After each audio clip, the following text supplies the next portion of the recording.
പ്രഭാതത്തിൽ അങ്ങോട്ട് നാം വിളിച്ചപേക്ഷിക്കുന്ന അങ്ങയുടെ മക്കളുടെ മേൽ അവിടെ കണ്ണുനീര് ഞാൻ നിൻ്റെ കണ്ണുനീരെല്ലാം കുപ്പിയിലാക്കി വെച്ചിരിക്കണമെന്ന് പറഞ്ഞില്ലേ, ഞാൻ നിന്നെ എൻ്റെ കൈവെള്ളയിൽ കാർവ് ചെയ്ത് വെച്ചിരിക്കുന്നു എന്ന് പറഞ്ഞില്ലേ.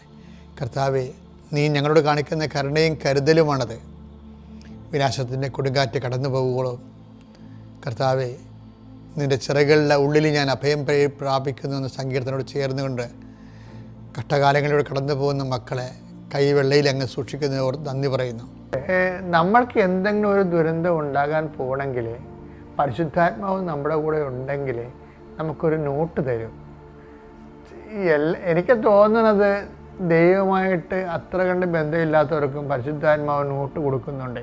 കാര്യം എന്താണ്, ഇവന് എന്തെങ്കിലും ഇപ്പം ദൈവം ഇല്ലാതെ നടക്കണമെങ്കിലും ഇവന് എന്തെങ്കിലും സംഭവിച്ചു കഴിഞ്ഞാൽ മോങ്ങി ഇവൻ എൻ്റെ അടുത്ത് വരുമെന്ന് പറഞ്ഞുകൊണ്ട് ദൈവത്തിന് അറിയാവുന്നതുകൊണ്ട് ദൈവം നമുക്ക് ഇങ്ങോട്ട് തരുന്നുണ്ട്. പക്ഷേ ദൈവാനുഗ്രഹം കൊണ്ട് നമ്മളത് മനസ്സിലാക്കണില്ല.